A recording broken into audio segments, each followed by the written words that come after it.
ซอกกินข้าวแรงไปซอกกินเฟอย่างอยู่ไกลๆแนวมันไปซอกกินข้าวเปียกบ่ได้เอาใหม่มาได้ยินบ่ได้ยินแต่ว่าKatisha la classe après OK on va manger la con bien et après ต้องแนะนำเลยก่อนเพราะว่าอันอยู่ไกลๆอันบนพักมีอันกันแลมเลยว่าสิกวนไปรอNon, il y a aussi des glaces. Après, là, il y a toujours là. ไปซอกกินข้าวก่อนไปหน้ามันหน้าเรื่องมงก่อนจะบอกอยู่คือว่าตอนที่เป็นพ่อเขาอยู่เป็นบ่อน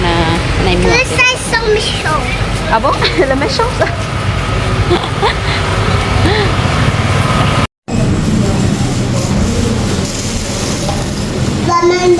Katisha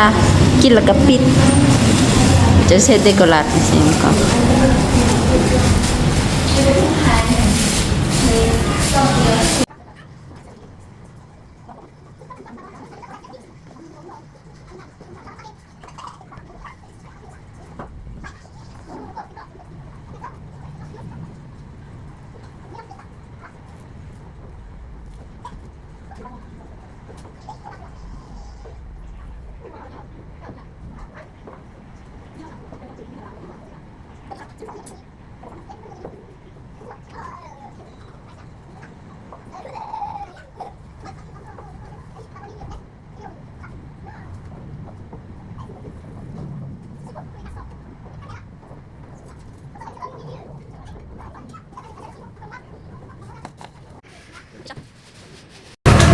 Bravo. Elle va faire attention. Alors เส้นน้ำตา Attends, tu me donnes ma place à toi. Et t'as dit quoi là? Merci. Papa, tu n'as pas dit de rien.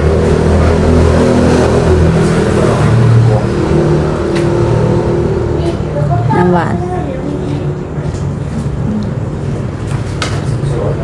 Il y a Cranum.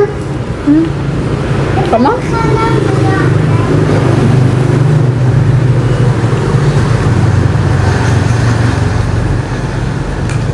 Papa, la bateau rose est bonne.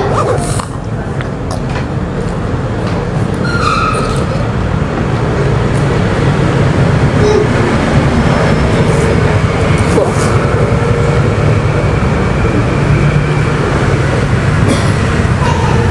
Mais pas partout hein.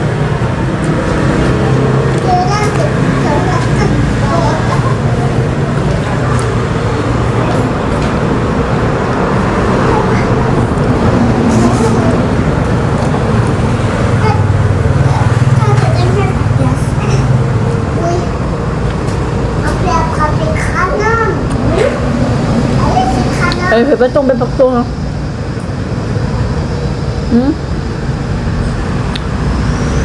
Ni sai bò đi. Là ni năng kinh như gì vậy?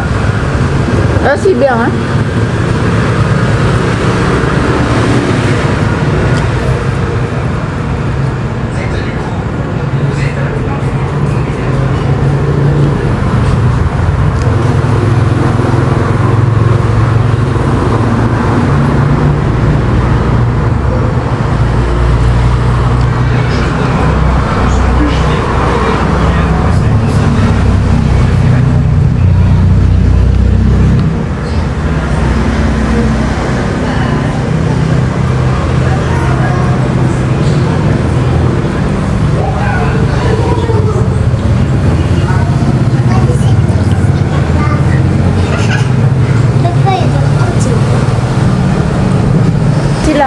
Si la carte tombe par terre, attention. On peut essayer le lit. Ay, la glace. Ay, nakuha mo. Vanish.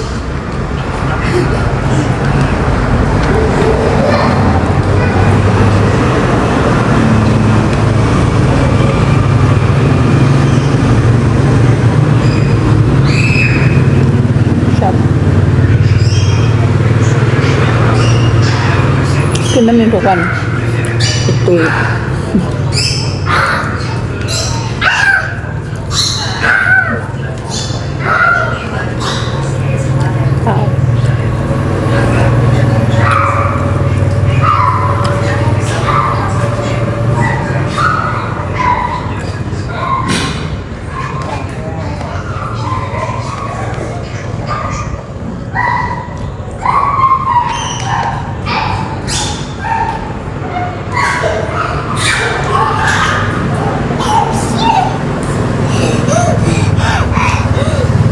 Was ist das? Die haben wir.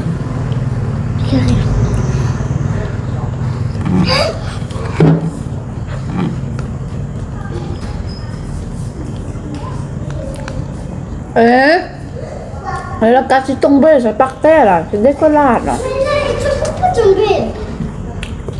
Che tu sai che tombare?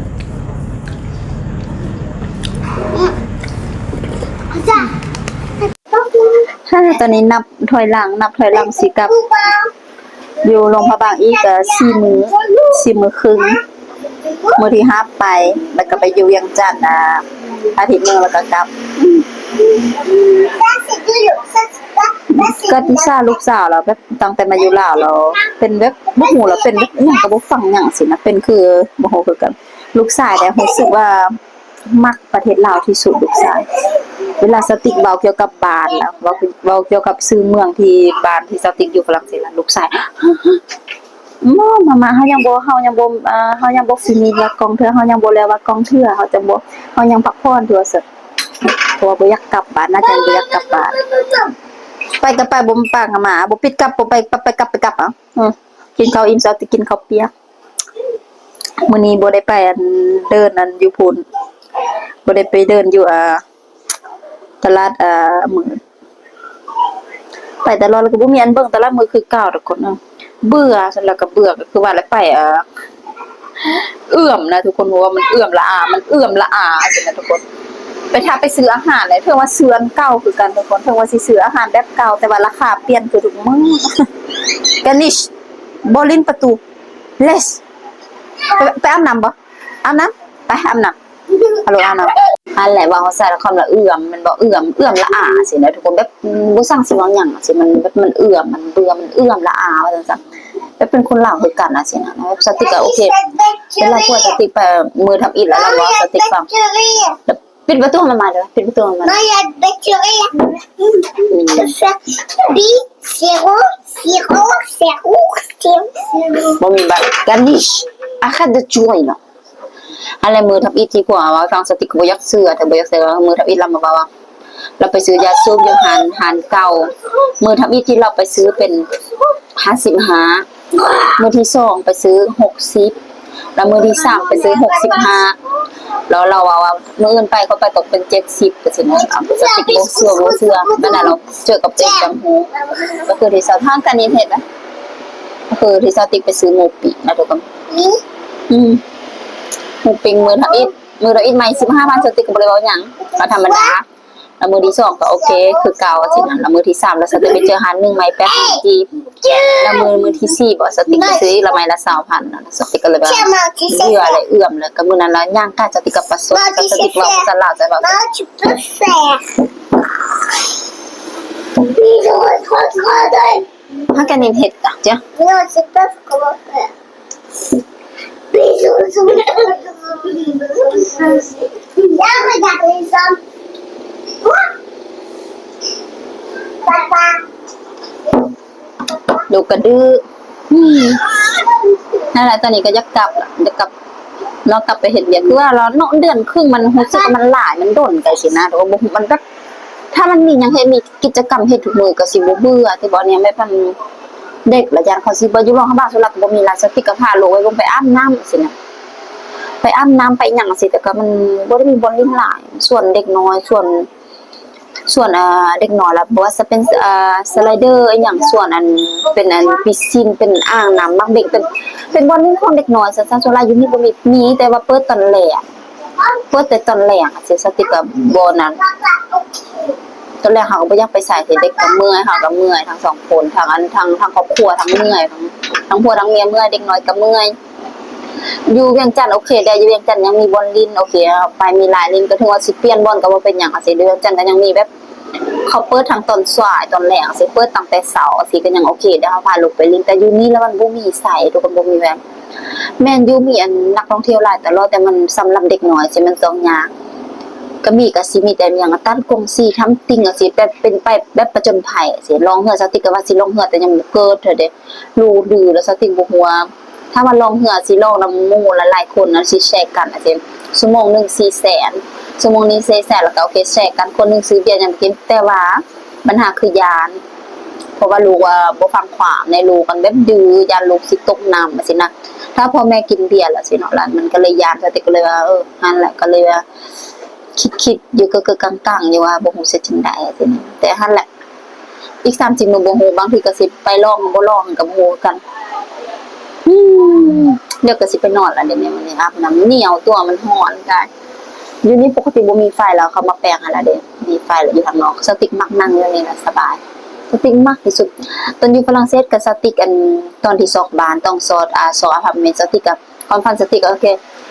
บ่ว่าสิเป็นห้องน้อยห้องใหญ่ก็อยากขอให้มันมีอันนี้หยังว่าเขาเจออันนี้หยังทุกคนบาโกนี่แม่นบ่บาโกนี่เว้าถือบ่ถือบ่ฮู้แม่นมีระเบียงแบบนี้นะมีระเบียงมันอยู่ทางนอก สติกต่างแต่อยู่อพาร์ตเมนต์ทำเก่ากับบ่มีเนาะอันบ้านตอนนี้อพาร์ตเมนต์ตอนนี้นี่ก็บ่มีระเบียงจังซี่นะทุกคนมันก็เลยแบบมันเป็นอีหยังเราสติมาพักผ่อนคือกันนั่นบ้านพักอยู่เวียงจันทน์อันบ่อนทับอีกก็คือกันบ่มีเป็นห้องสี่เหลี่ยมคือกันบ่มีระเบียงคือกันอันบ่อนที่2รอเขาวางคือกันบ่มีระเบียงแต่ว่ามีแต่โต๊ะให้นั่งริมจังซี่นะแล้วบ่อนนี้บ่อนที่3ก็เลยทึกใจแต่ว่ามีระเบียงให้นั่งสติกมักแบบนี้มักรู้สึกว่ามักน้อยไปไหนเล่นโทรศัพท์เราไปละไม่นานทานกินกันแล่มทุกมื้อแล้วมันหาก็คือย่างไปนี่ละมันติดอยู่โรงแรมนี่แม่ทานคายกันแล่มลูกสาวแล้วจ้องแข้งจ้องขา